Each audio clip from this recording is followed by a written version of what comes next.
तो 2 चरणों का मतदान संपन्न हो चुका है और अब बाकी चरणों में ऐसा लगता है कि ये जो बीजेपी ने टोन सेट कर दिया है इसी पर आगे भी चर्चा होगी। हमारे सहयोगी राघवेंद्र हमारे साथ जुड़ गए। राघवेंद्र, हमने देखा पहले चरण तक कुछ और मुद्दे थे, लेकिन दूसरे चरण आते आते सारे मुद्दे बदल चुके हैं और अब संभल में जो योगी आदित्यनाथ ने बयान दिया है, संभल खास तौर पर हम समझते हैं कि किस तरह का ये इलाका है और वहां पर इस तरह के बयान का मतलब क्या है।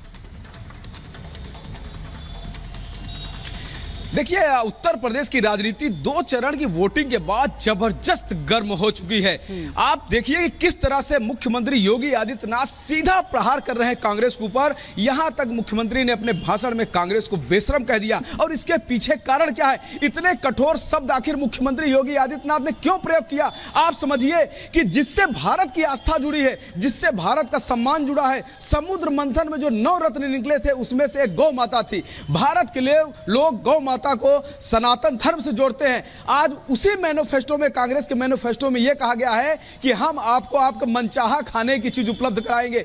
इसका सीधा मतलब है कि गौकसी का छूट देना, गौकसी का लाइसेंस प्रदान करना। और इसी पर योगी आदित्यनाथ ने सवाल उठाया है कि क्या आप गौकसी के लिए आप खुली छूट देंगे, क्या उनको आप उनका मनपसंद भोजन परोसेंगे। कुल मिलाकर 2 चरण के बिल्कुल राघवेंद्र, और यह तय है कि इस बयान के बाद कहीं ना कहीं से संभल के वोटरों और आसपास के जो वोटर हैं उन पर बहुत फर्क पड़ेगा। फिलहाल राघवेंद्र, आपका बहुत बहुत शुक्रिया इस तमाम जरूरी अपडेट्स के लिए। रुकेंगे एक बहुत छोटे से ब्रेक के लिए, कहीं जाएगा नहीं। रिपब्लिक भारत पर खबरों का सिलसिला लगातार जारी।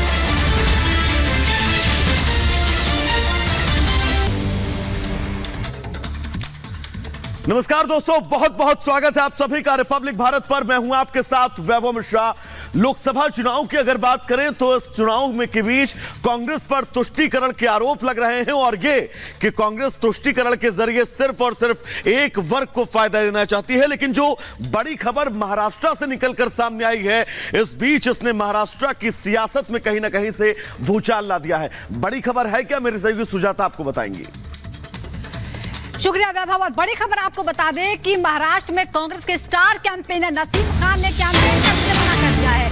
कांग्रेस पर टीम पर नेतृत्व पर मुसलमानों की अनदेखी करने का आरोप लगाते हुए उन्होंने स्टार प्रचारक की लिस्ट से अपना नाम वापस ले लिया है। उन्होंने मल्लिकार्जुन खड़गे को चिट्ठी लिख दी और ये कहा है कि कांग्रेस को मुसलमानों का वोट तो चाहिए, लेकिन कांग्रेस उम्मीदवार नहीं उतारा गया है। आपको बता दें कि बंटवारे में जो सीटें मिली है कांग्रेस को, कांग्रेस ने एक भी मुस्लिम को महाराष्ट्र में टिकट नहीं दिया है। इस बात से नसीम खान जो स्टार कैंपेनर है वो नाराज हैं। विकास आघाड़ी 48 लोकसभा चुनाव महाराष्ट्र में लड़ रही है। कांग्रेस 17 सीट पे चुनाव लड़ रही है। लेकिन इस बार 48 में से महाविकास आघाड़ी 48 लोकसभा चुनाव महाराष्ट्र में लड़ रही है। कांग्रेस 17 सीट पे चुनाव लड़ रही है। एक पे भी उम्मीदवार अल्पसंख्यक समाज का नहीं दिए जाने से लोगों में बहुत रोष है। कल से बहुत सारे महाराष्ट्र के मुस्लिम संगठन के पदाधिकारी मुझसे मिले हैं, कांग्रेस के सभी लीडर्स और पदाधिकारी आकर मिले हैं। लोगों में गुस्सा है, नाराजगी है कि आखिर ऐसी क्या मजबूरी है जो 48 में एक भी जगह पे लोकसभा की उम्मीदवारी नहीं दी गई है। महाराष्ट्र प्रोग्रामी स्टेट हमेशा से रहा है। यहाँ से अब्दुल रहमान अंतुले साहब सांसद चुन के जाते थे, डॉक्टर रफीक जकरिया जाते थे और महाराष्ट्र में पिछली बार हिदायत पटेल को अकोला से चुनाव हम लोगों ने लड़ाया था। तो महाराष्ट्र में कहीं ना कहीं एक सिंबॉलिक कि महाराष्ट्र की अल्पसंख्यक समाज की आवाज देश की लोकसभा में गूंजे, वो एक अपेक्षा लोगों में थी। तो इस बार ये नहीं होने के कारण लोगों में नाराजगी है और इसीलिए मैंने, क्योंकि मैं किस तरह से, मेरे पास आज शब्द नहीं है, जवाब नहीं है। मैं समाज के लोगों के बीच जब जाऊंगा कि कैंपेन करने के लिए, तो मैं किस तरह से लोगों को कहूं और लोग सवाल करेंगे कि आपकी पार्टी ने क्यों उम्मीदवारी नहीं दी है, तो मेरे पास जवाब नहीं है। तो मैंने ये निर्णय लिया है कि मैं फेज 3 और 4, 5 में मैं कैंपेन नहीं करूंगा। फर्स्ट और सेकंड में मैंने कैंपेन किया है और आगे में जो भी सेंटिमेंट है, जो भी भावना है, वो मैं कांग्रेस आला कमान को मैंने पहुंचा दी। तो महाराष्ट्र कांग्रेस नेता नसीम खान को आपने सुना, जिन्होंने साफ तौर पर नाराजगी जताते हुए यह कह दिया है कि अगर मुस्लिम उम्मीदवार नहीं होगा तो वो प्रचार नहीं करेंगे। लेकिन अब नसीम खान के इस फैसले और बयान के बाद महाराष्ट्र के मुस्लिम वोटर किस तरफ रुख करते हैं, यह देखना बड़ा दिलचस्प होगा। फिलहाल ये रिपोर्ट आपको दिखाते हैं। महाराष्ट्र कांग्रेस को एक और झटका लगा है। स्टार प्रचारकों में शामिल नसीम खान ने कांग्रेस अध्यक्ष को पत्र लिखकर प्रचार अभियान समिति से इस्तीफा देने की घोषणा की है। नसीम खान ने कांग्रेस के राज्य में किसी भी मुस्लिम उम्मीदवार को टिकट नहीं दिए जाने पर नाराजगी जताई है। चिट्ठी में लिखा कि कांग्रेस को मुस्लिम वोट तो चाहिए लेकिन उम्मीदवार नहीं। महाराष्ट्र की कुल 48 लोकसभा सीटों में से एमवीए ने एक भी मुस्लिम उम्मीदवार नहीं खड़ा किया है। अबू आजमी ने भी पार्टी पर सवाल उठाए हैं तो वही बीजेपी ने कांग्रेस पर प्रहार किया है कि दो ऐसे दल, उद्धव ठाकरे और शरद पवार जी का, जिनके पास न दल का नाम बचा है न चुनावी चिन्ह बचा है, इसके बावजूद भी जो कांग्रेस दल राष्ट्रीय पक्ष है उसको पूरी तरह से अपमानित कर दिया। और वही कारण है कि मुंबई और महाराष्ट्र के कांग्रेस के नेताओं में पराजय का डर एक और आपसी अनबन, आपसी झगड़े, और ये सारे कारण इनको ले डूबेंगे। Report Republic Bharat.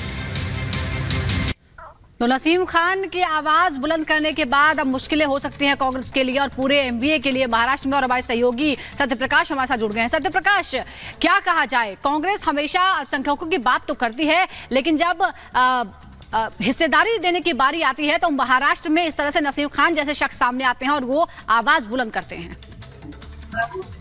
जी हाँ, जिस तरह से नसीम खान ने कल ही पत्र लिखा है और कांग्रेस अध्यक्ष से मांग की है कि जिस तरह से महाराष्ट्र में अनदेखी हो रही है मुसलमानों को लेकर, कहीं न कहीं मुसलमान इससे कांग्रेस से दूर हो सकते हैं और उन्होंने अपने स्टार कैंपेन नाम से लिस्ट से अपना नाम बाहर कर लिया है। उन्होंने कहा कि हम प्रचार नहीं करेंगे क्योंकि मुसलमान किसी कैंडिडेट को यहाँ पे महाराष्ट्र में उम्मीदवारी नहीं दी गई है तो नाराज है और आज लगभग 11:30 बजे वो प्रेस कॉन्फ्रेंस भी करने वाले हैं। लेकिन कहीं कहीं महाराष्ट्र कांग्रेस को बहुत बड़ा झटका है क्योंकि महाराष्ट्र में जो कांग्रेस है मुस्लिम वोट के जरिए कहीं कहीं बढ़त बनाने की कोशिश कर रही थी, लेकिन कहीं कहीं नसीम खान का बाहर होना, नाराजगी होना कहीं कहीं महाराष्ट्र कांग्रेस के लिए झटका है।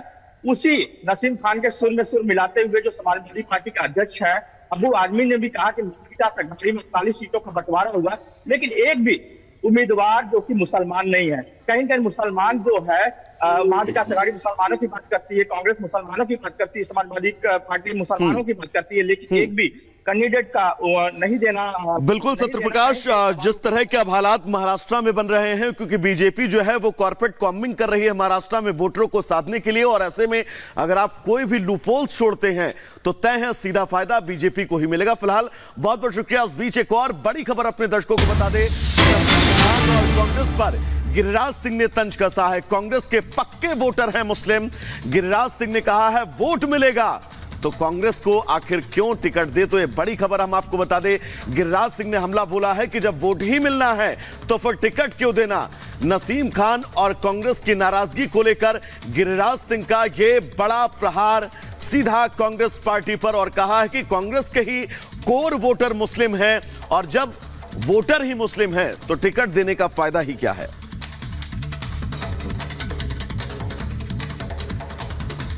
तो गिरिराज सिंह का यह बयान, एक तरफ जहां नसीम खान की नाराजगी महाराष्ट्र में सामने आ रही है तो इस नाराजगी के बीच गिरिराज सिंह ने यह साफ कह दिया है कि कांग्रेस के वोटर हैं मुस्लिम, जब वोट मिलना है तो आखिर कांग्रेस मुस्लिम प्रत्याशियों को टिकट क्यों दे। और इसी बात को लेकर नाराज है नसीम खान, जो कहते हुए नजर आ रहे हैं कि वो जब अपने समाज के बीच जाएं तो आखिर उन समाज को क्या जवाब दें कि उनके ही समाज के किसी भी एक भी प्रत्याशी को महाराष्ट्र कांग्रेस में टिकट नहीं दिया गया है।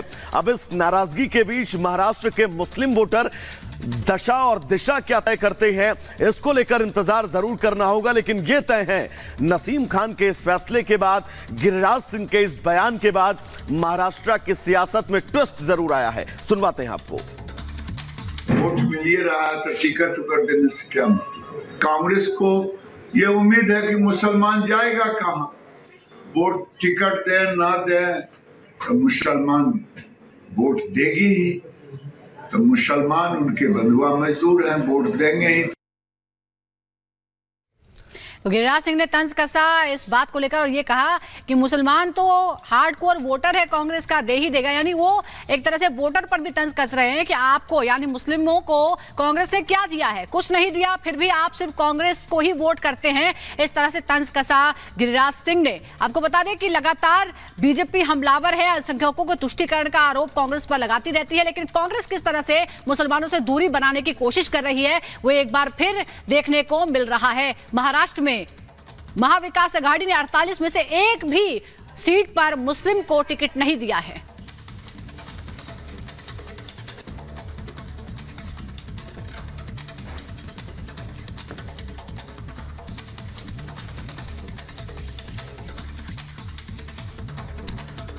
तो नसीम खान और कांग्रेस की नाराजगी के बीच अब आगे बढ़ेंगे और सबसे बड़ा चुनाव अपडेट आज का आपको दे दे। दरअसल प्रधानमंत्री नरेंद्र मोदी 2 राज्यों के दौरे पर रहेंगे जहां पर वो चुनावी प्रचार करते हुए नजर आएंगे। महाराष्ट्र और गोवा ये वो 2 राज्य हैं जहां पर आज प्रधानमंत्री नरेंद्र मोदी के कार्यक्रम है और इन कार्यक्रमों के जरिए महाराष्ट्र के कोल्हापुर में जनसभा और जनसभा के जरिए वोटरों को साधने की कोशिश। गोवा में प्रधानमंत्री नरेंद्र मोदी की रैली है। गुजरात में गृहमंत्री अमित शाह आपको आज चुनावी ताल और प्रचार करते हुए नजर आएंगे। पोरबंदर, भरूच, पंचमहल में आज गृहमंत्री अमित शाह की सभा होनी है। कोशिश यही है कि गुजरात के रण में भी शानदार प्रदर्शन बीजेपी करे, पिछले लोकसभा चुनाव की तरह। वडोदरा में भी अमित शाह का भव्य रोड शो होना है जिसको लेकर तैयारियां पूरी कर ली गई हैं। वडोदरा की सड़कें सजी हुई हैं। बात मुख्यमंत्री योगी आदित्यनाथ की करें तो हाथरस, फिरोजाबाद और औरैया में योगी आदित्यनाथ की जो है वो सभा होनी है। इस बीच एक बड़ी खबर आपको बताएंगे। तीसरे चरण के लिए प्रधानमंत्री नरेंद्र मोदी का धुआंधार शानदार प्रचार जारी है।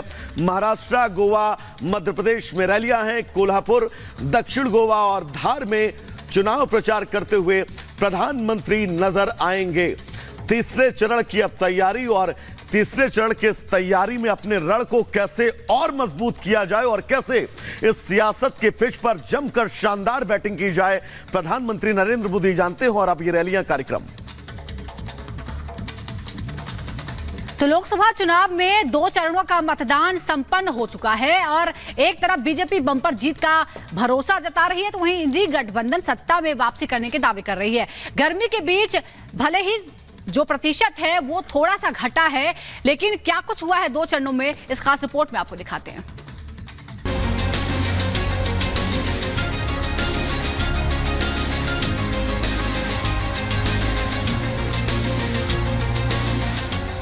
लोकतंत्र के महापर्व का दूसरा चरण संपन्न हो चुका है। मतदान प्रतिशत भले ही पिछली बार से कम हो, लेकिन सियासी पारा चरम पर है। जीत के अपने अपने दावे हैं। बीजेपी 400 पार के दावे कर रही है तो वहीं इंडी गठबंधन वाले अब सत्ता में आने का दम भर रहे हैं। 4 जून को किसकी सरकार होगी ये साफ हो जाएगा। हालांकि दूसरे दौर के मतदान के बाद जो तस्वीर उभर रही थी उसका बयां पीएम मोदी ने सोशल मीडिया पर कुछ यूं किया। पीएम मोदी ने लिखा, दूसरे चरण का मतदान बहुत अच्छा रहा। देश भर के लोगों का आभार जिन्होंने मतदान किया। एनडीए को मिल रहा समर्थन विपक्ष को और भी निराश करने वाला है। युवाओं और महिलाओं ने एनडीए को मजबूत समर्थन दिया।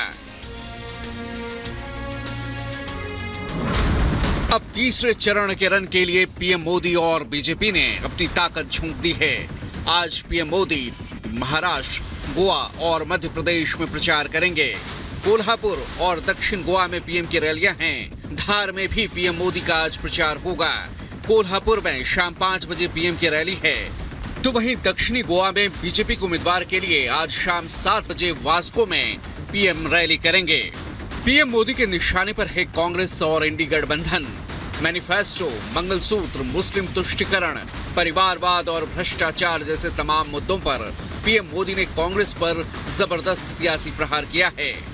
अब ईवीएम पर सुप्रीम कोर्ट के फैसले के बाद भी पीएम मोदी ने करारा प्रहार किया।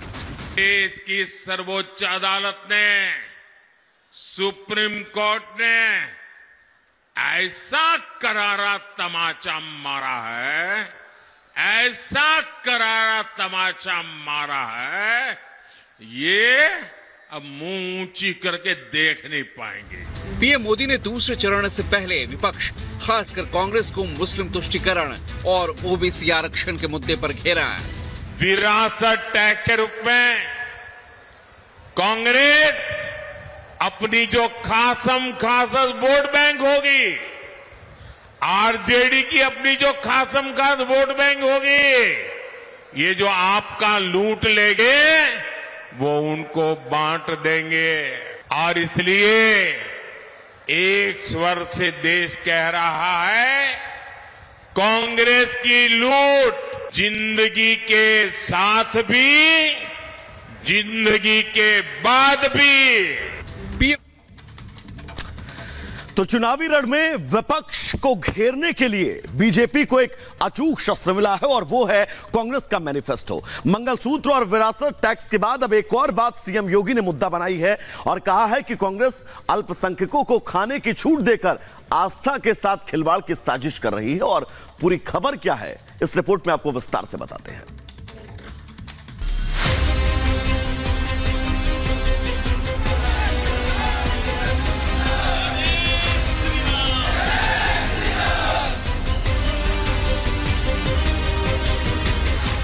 वहां गौकसी कराने का खुली छूट देंगे। क्या आप गौकसी को छूट देंगे क्या?